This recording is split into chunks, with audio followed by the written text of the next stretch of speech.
Praise the lord. దేవుని పరిశుద్ధ నామమునకు మహిమ కలుగునుగాక. ఈ దిన కాలపు ఆశీర్వాదపు లేఖనం కీర్తన గ్రంథము 66వ కీర్తన 20వ వచనము.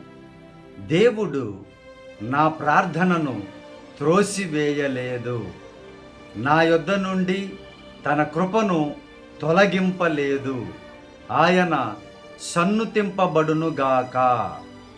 ప్రియ సహోదరి సహోదరులారా, ప్రతి వాణి యొక్క ప్రార్థన ఆలకించేటువంటి దేవుడు. ఆయన ప్రార్థనను త్రోసివేయరు.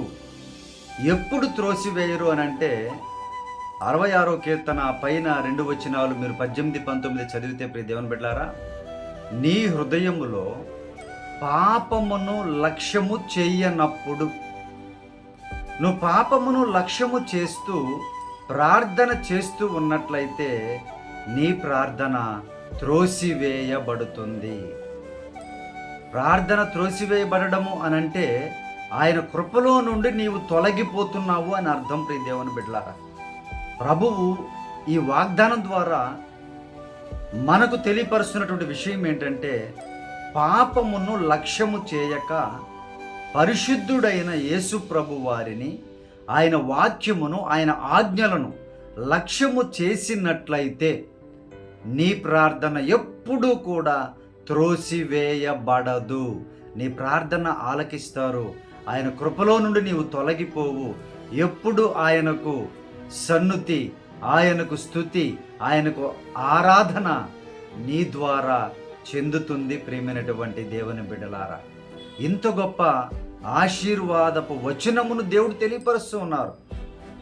ఆలోచించండి ఒకసారి ప్రియ దేవుని బిడ్డలారా, ప్రార్థన సఫలం కాలేదు అని అంటే ఏమయ్యుందనేది దేవుడు స్పష్టంగా మాట్లాడుతూ ఉన్నారు.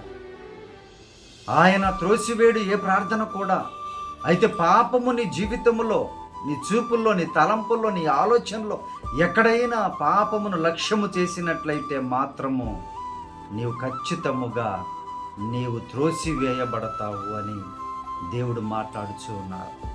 ఆయన కృపల నుండి తొలగిపోతావని దేవుడు హెచ్చరిస్తూ ఉన్నాడు. ప్రియ దేవుని బిడ్డలారా, ఆయన ముందుగానే చెప్తూ ఉన్నారు, ఈ విధంగా ఉంటే నేను ప్రార్థనను వినను, నీ మీద కృపను ఉంచను అని చెప్తున్నారు డైరెక్ట్గా. మరి మనము కూడా ప్రియ దేవుని బిడ్డలారా, పాపమును లక్ష్యము చేయక దేవునిని లక్ష్యము చేసినట్లయితే మన ప్రార్థన ఆలకించబడుతుంది. అనేక కార్యాలు మన ద్వారా దేవుడు చేసుకుంటారు. ప్రియ దేవుని బిడ్డ, అనేకులకు దీవెనకరంగా నీ ప్రార్థన ఉంటుంది. అలాగే ఆయన కృపలో ఎప్పుడు స్థిరముగా నీవు ఉంటావు.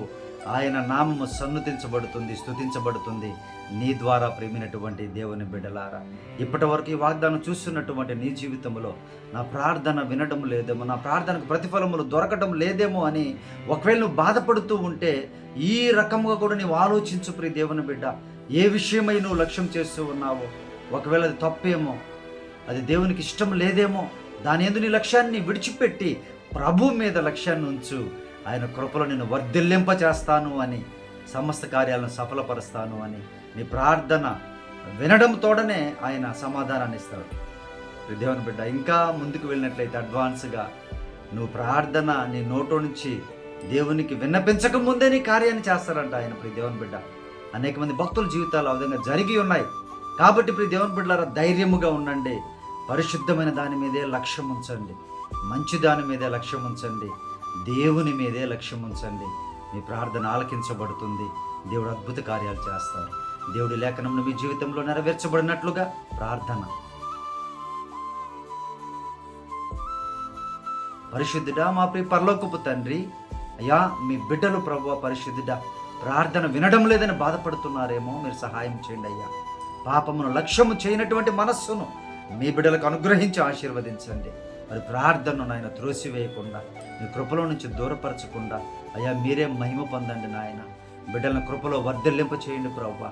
మరి ప్రతి ప్రార్థనను మీరు సఫలపరచమని అయ్యా మీ కృపలో వర్ధిల్లింప చేసి మీరే మహిమ పొందమని, ఈ దినకాలపు దీవెనలతో, ఈ వాగ్దానపు దీవెనలతో చూసిన ప్రతి బిడ్డను సమృద్ధిగా దీవించమని నజరేయుడైన యేసయ్య పరిశుద్ధ నామమున ప్రార్థించి అడిగి వేడుకొనుచున్నాము తండ్రి. ఆమేన్.